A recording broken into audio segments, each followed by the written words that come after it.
Bonjour et bienvenue à tous dans ce projet tutoré qui aura pour thème la balance. L'équipe est composée de Kevin, monteur, voix off et chef de projet, de Valentin Provost, cadreur avec Colin, de Natacha qui s'est occupée du script général de la vidéo avec Valentin Marcetti, de Gaël qui a monté et démonté la balance en vidéo, de Patrick dans la recherche technique avec Felipe, de Paul pour le script technique, de William pour la partie économique et environnementale avec Omar. Ce projet va se dérouler en 3 parties. Tout d'abord, nous allons présenter la société Sartorius, fabricant de la balance, de ses aspects socio-économiques et environnementaux. Puis dans une deuxième partie, du démontage de la balance avec des explications techniques en vidéo. Et dans une dernière partie, le remontage de la balance avec test de fonctionnement à la fin.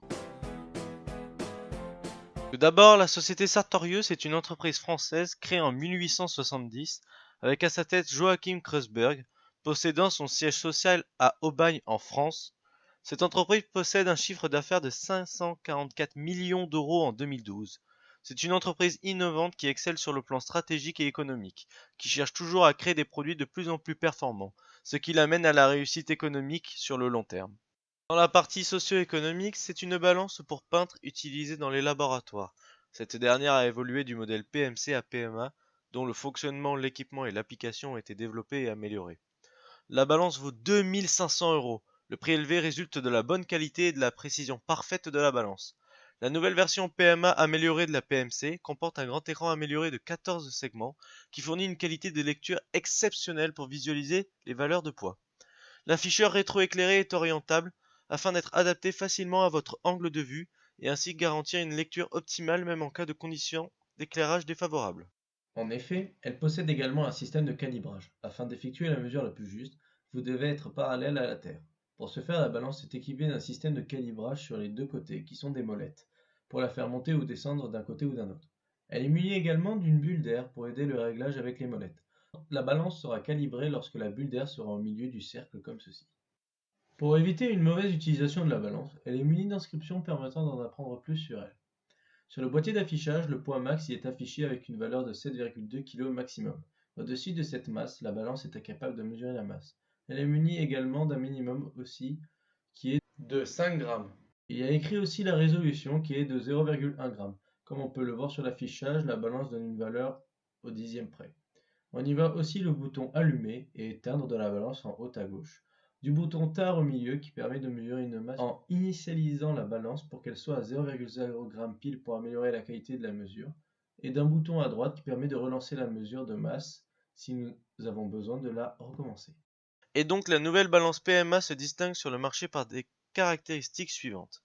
Grand écran à 14 segments, fonction de texte défilant, spécialement conçu pour une utilisation dans des conditions ambiantes difficiles, boîtier résistant aux solvants, protection contre les surcharges, interface de données en série. D'un calibrage manuel et de précautions d'emploi pour l'utilisateur sur l'affichage.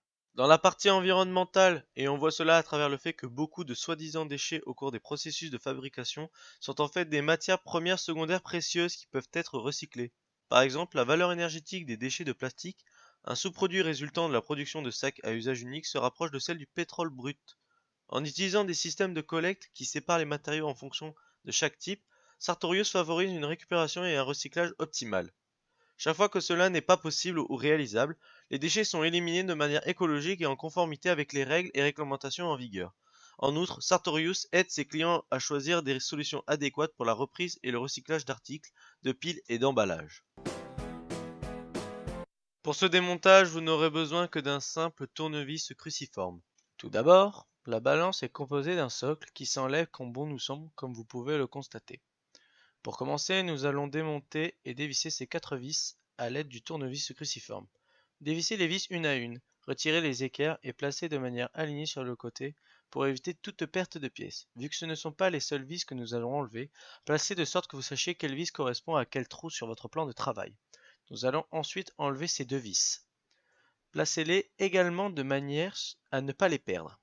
Cette partie protège le circuit imprimé. Une fois cette partie enlevée, vous êtes à l'intérieur de la balance et face au circuit imprimé de celle-ci. Maintenant que la balance est démontée, nous allons pouvoir analyser son contenu. Il y a un circuit imprimé où dessus se trouvent des résistances, des condensateurs. Lorsque nous allons mesurer la masse d'un objet sur une balance, il y a tout un mécanisme derrière pour y parvenir. Dans un premier temps, c'est grâce aux extensiomètres que cela est possible. C'est un système qui subit une faible déformation lors de la pesée. Cela fait varier une grandeur appelée l'extension, qui est le rapport entre la variation de longueur, la longueur après déformation moins la longueur initiale, divisé par la longueur initiale, qui est E égale delta L sur delta O. Ainsi, plus la déformation est grande, plus la résistance interne des extensomètres sera petite. Suite à ça, la tension diminue aussi.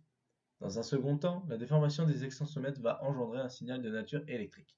Celui-ci sera envoyé dans le circuit imprimé. Le circuit électrique arrivant du circuit imprimé va être traité et transformé en un signal analogique. Après avoir été transformé en signal analogique, il va être envoyé vers le panneau d'affichage qui est en code binaire constitué de 0 et de 1. Pour démonter le panneau d'affichage, dévissez l'unique vis qui se situe derrière, déclipsez la partie plastique et accédez à l'intérieur. Comme nous pouvons le constater, ce sont les mêmes fils que nous avons retrouvés à l'intérieur de la balance au niveau du bas.